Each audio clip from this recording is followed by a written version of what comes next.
Hey, what's up, everybody? Uh, this is my Spider-Man Homecoming non-spoiler movie review. If you want to check out spoilers, I'm going to load up a spoiler one right after this. So, I just got back from watching this movie. And let me just start off by saying I love this movie. I had a huge smile on my face for almost the entire time.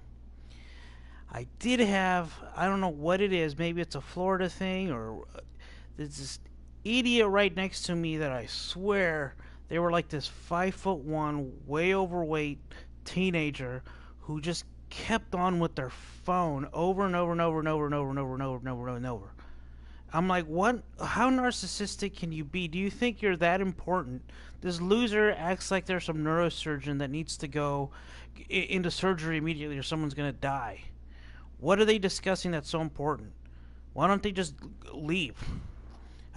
Anyway, and then two people next to me were on the phone. But anyway, sorry, I just had to. Don't be one of those people, please. Don't play with your phone in the movies.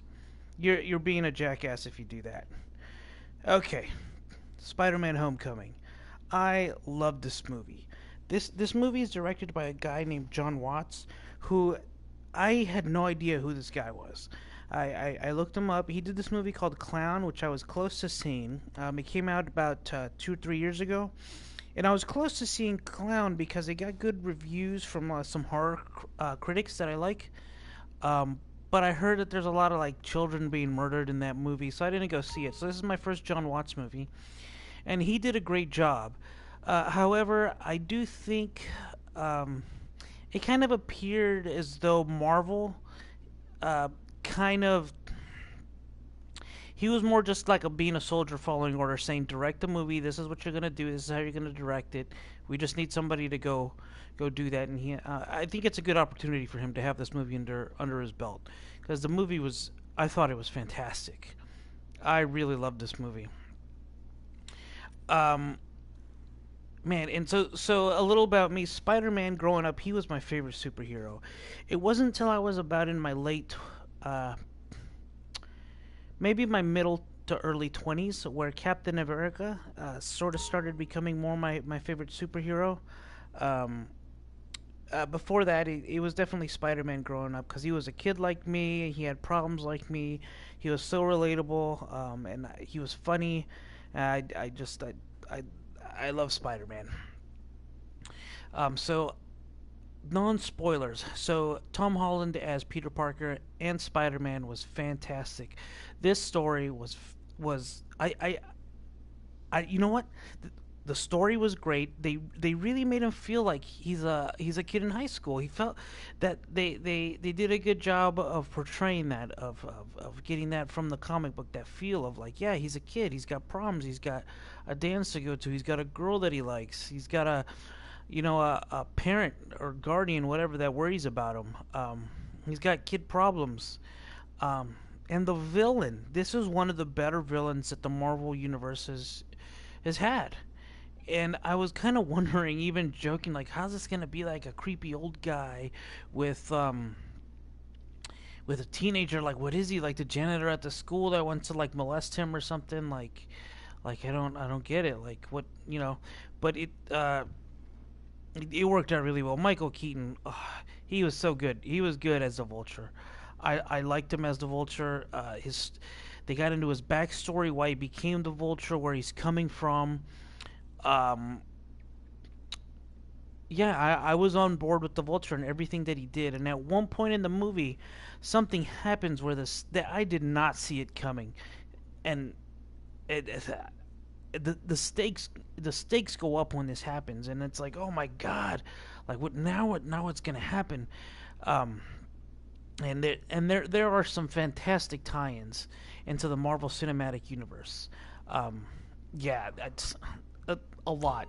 And if you're one of these people that's worried about, oh, it's Iron Man, Iron Man's not in this movie a lot. It's a Spider-Man movie. He's in Iron Man's in the trailers a lot, I think, to get people to go, and it's kind of to let them know that, okay, this Spider-Man is not like that other crappy stuff that Amy Pascal, who in my opinion should have been fired long ago, single-handedly destroying Sony. But you know what? Whatever. That's another talk. Uh,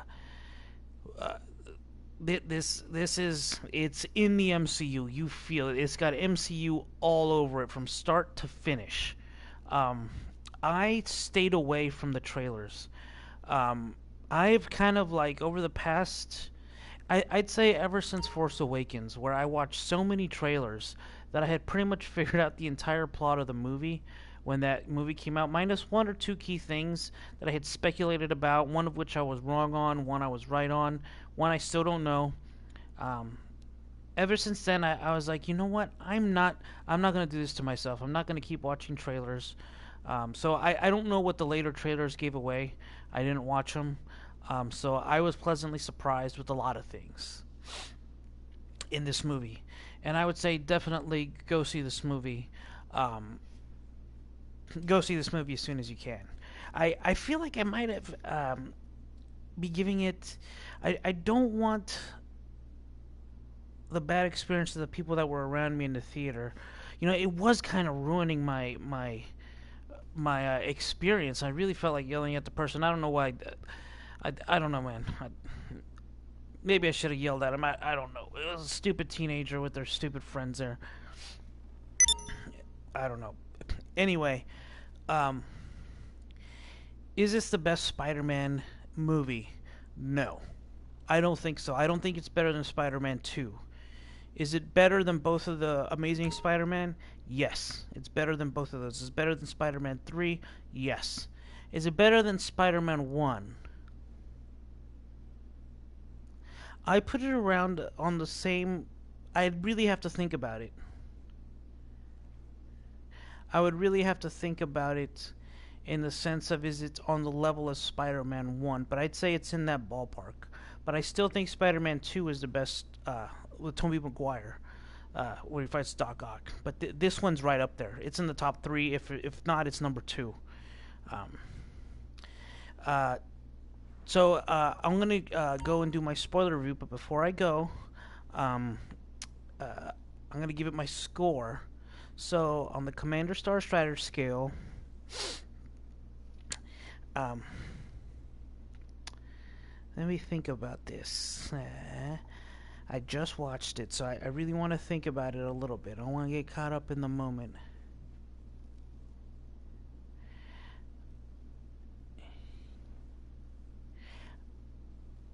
Huh. I think I would give this movie. It's somewhere in the high 70s to low 80s for me. Um, and again, I have a feeling that that stupid kid with the phone was kind of like ruining my experience. So I want to see it again. Um,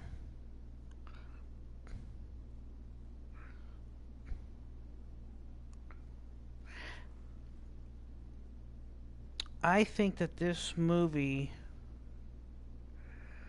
is an 82.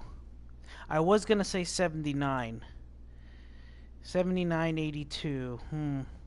Yeah, I'm going to say 82. I gave it like a bump 3 because I remember there were some parts where I was really enjoying the movie and this stupid kid kept bringing out the cell phone.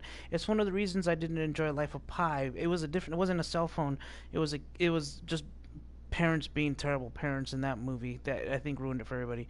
But so yeah, I think I would have said 79, but I'm going to give it a plus 3 because I think that person really distracted from my phone because I had a huge smile on my face watching this movie. So I'm going to give it an 82. All right? Um, Stay tuned and I will load up my my spoiler review where I get into the story. All right? Take it easy. Bye.